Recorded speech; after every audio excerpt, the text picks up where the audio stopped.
Bienvenue dans cette nouvelle séance consacrée à la première séquence d'histoire de la classe de 6e intitulée « Les débuts de l'humanité ». Après avoir planté le décor spatial et temporel de la séquence, après avoir découvert les premiers hommes à travers les dessins de l'art pariétal ou rupestre contenus sur les parois de la grotte Chauvet, ça c'était en histoire des arts lors de la séance précédente, nous allons maintenant découvrir nos ancêtres communs à tous, à toi comme à moi, à savoir les hominidés, et nous allons brosser un rapide panorama de l'évolution entre Toumaï et l'Homo sapiens. Donc grand E, de Toumaï et l'Homo sapiens, les hominidés. Et donc la question, elle est toute simple, hein, mais la réponse demande quand même un peu d'analyse. Qui sont nos différents ancêtres communs?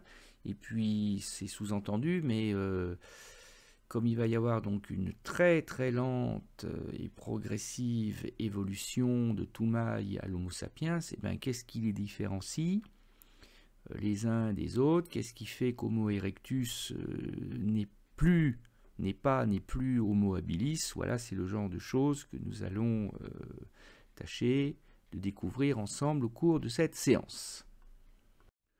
Au cours de cette première partie de séance, nous allons tordre ensemble le cou à une légende qui affirme que l'homme descend directement du singe. Eh bien, tu vas pouvoir te rendre compte que ça n'est pas du tout le cas.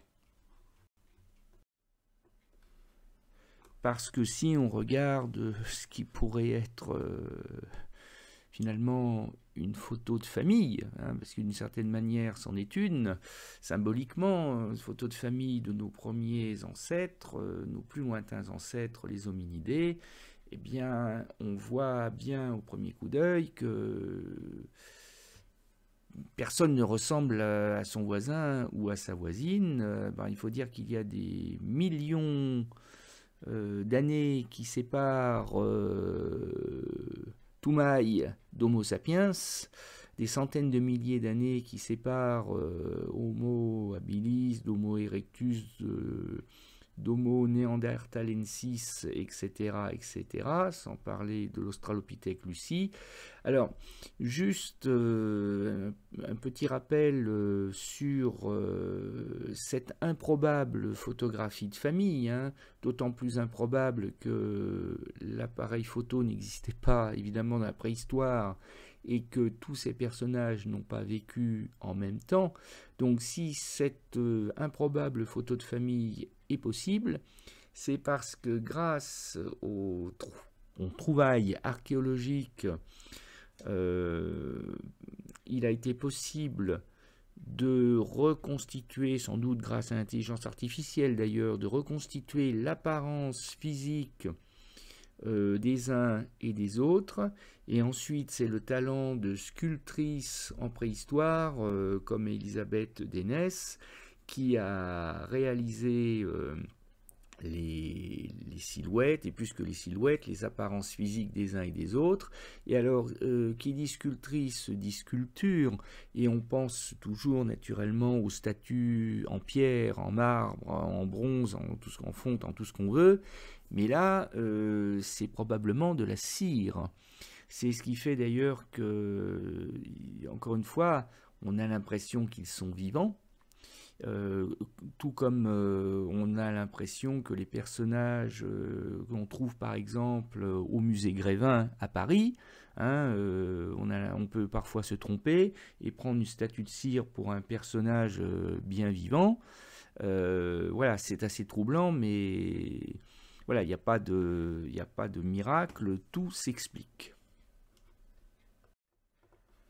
Alors, tu as dû voir, ou tu verras certainement au cours de ta vie, alors souvent d'ailleurs, on le voit sous forme de poster, en t-shirt aussi, on voit cette vision dite classique de la théorie de l'évolution de l'espèce humaine, où finalement on part du singe, du singe dans les arbres, puis du singe quadrupède qui finit par devenir un singe bipède, c'est-à-dire sur deux jambes, et puis petit à petit, voilà, on en arrive à l'homme d'aujourd'hui.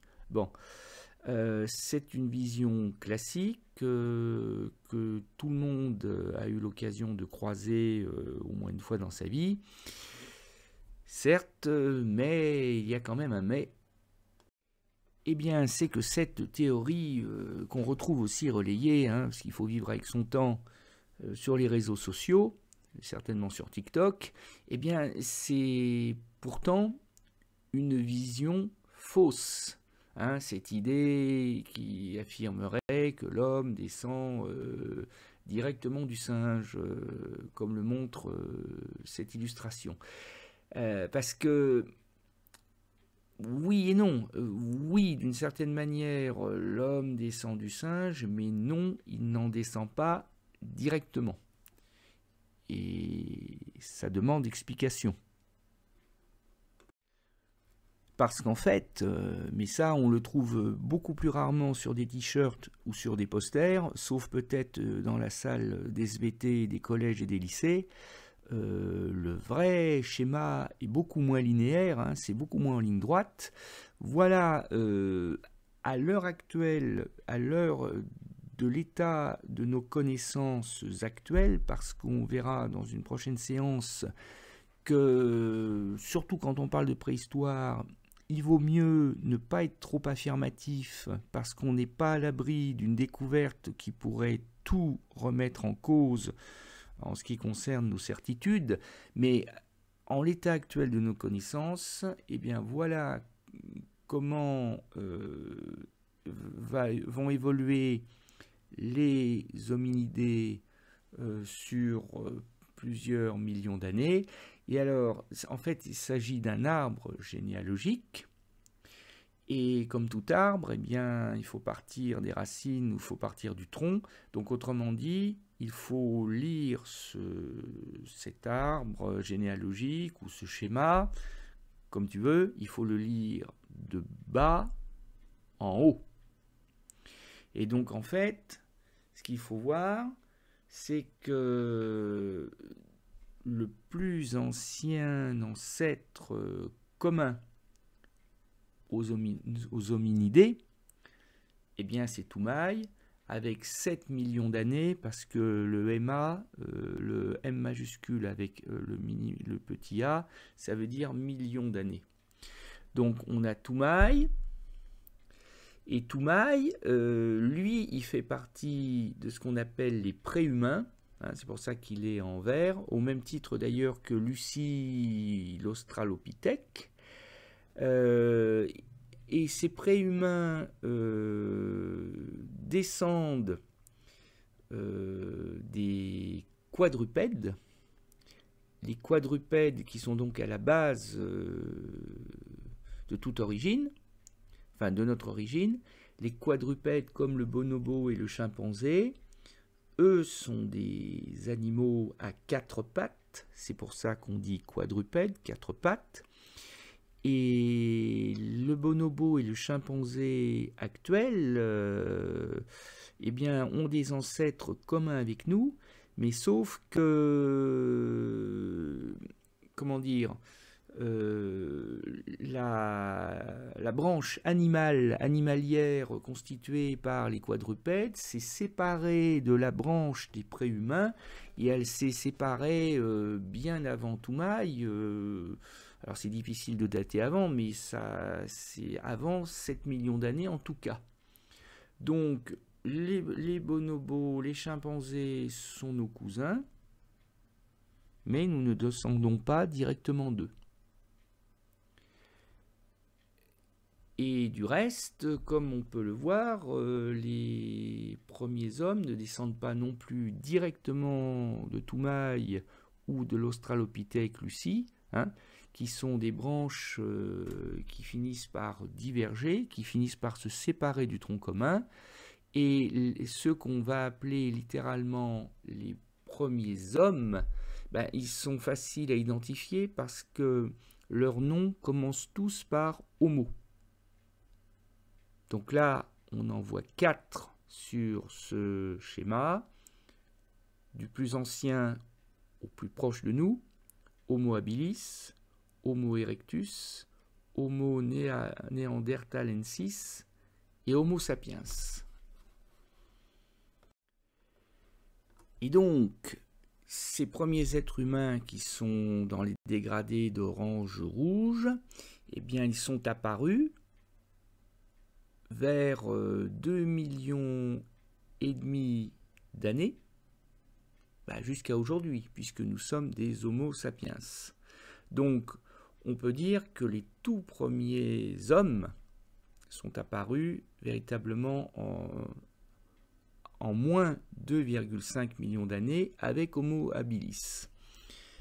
C'est-à-dire 2 millions d'années après l'Australopithèque, représenté par Lucie, et 4 millions d'années et demie après Toumaï, l'autre préhumain. Et ce qu'il faut bien comprendre, parce que ça je ne l'ai pas encore dit, c'est que ce que nous appelons nous les hominidés, c'est à la fois les préhumains, Toumaï et les Australopithèques, mais qui ne sont pas des êtres humains, et les premiers êtres humains que sont les Homo, Homo habilis, Homo erectus, Homo neanderthalensis, Homo sapiens.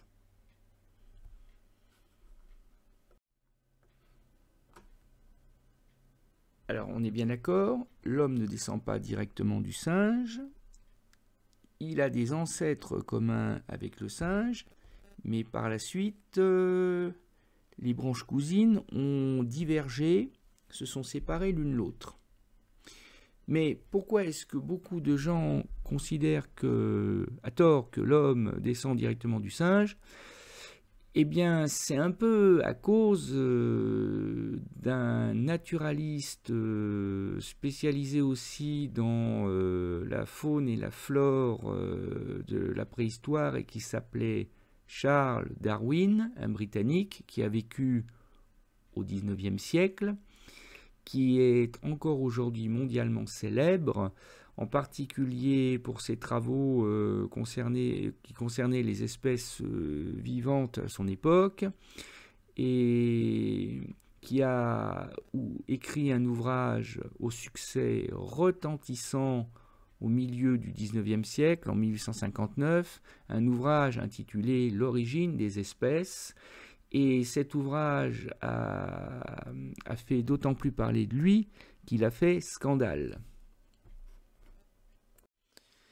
Alors, le scandale qui a éclaboussé la sortie de l'ouvrage de Darwin, la voici résumée en une caricature, qui n'est d'ailleurs pas franchement à l'avantage de Charles Darwin, dont on reconnaît bien le visage humain, mais qui est monté sur le corps d'un orang-outan, hein, c'est-à-dire c'est un cousin du gorille, mais qu'on trouve dans les forêts d'Asie de l'Est, me semble-t-il. Et pourquoi cette représentation blessante, hein, le but c'était de se moquer de Charles Darwin, et là on fait un peu aussi des SVT, plus seulement d'histoire, et ben c'est parce que Darwin a osé affirmer, entre autres choses, hein, que l'homme en fait ne descend pas du singe, qu'il ne peut pas descendre du singe, tout simplement parce qu'il est un singe. Autrement dit, c'est une manière de dire que l'homme est un animal. Alors, un animal élaboré, un animal qui pense, un animal qui sait qu'il va mourir, contrairement aux autres animaux, un animal qui est beaucoup plus intelligent, un animal qui est capable de concevoir l'existence d'un ou de plusieurs dieux, qui est capable d'émotions dont la plupart des animaux sont incapables, qu'ils sont incapables de ressentir. Un homme est capable de rire, un animal ne rit pas.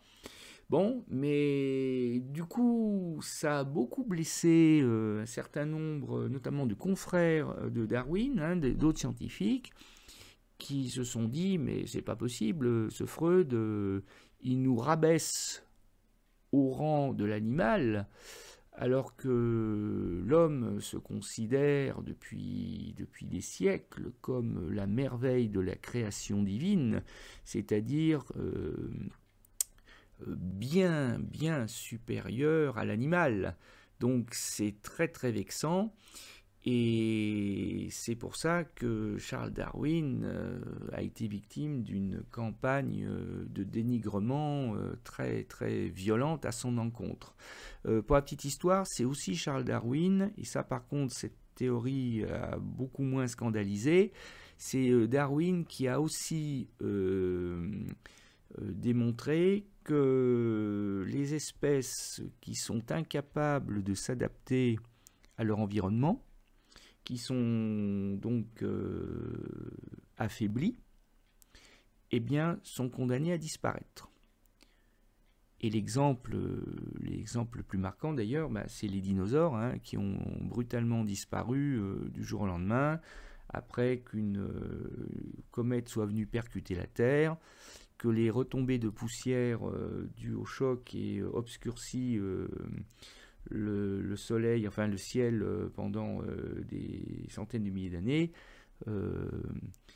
empêchant la végétation de pousser, privant les dinosaures de nourriture et finissant par les faire disparaître. Bon, voilà.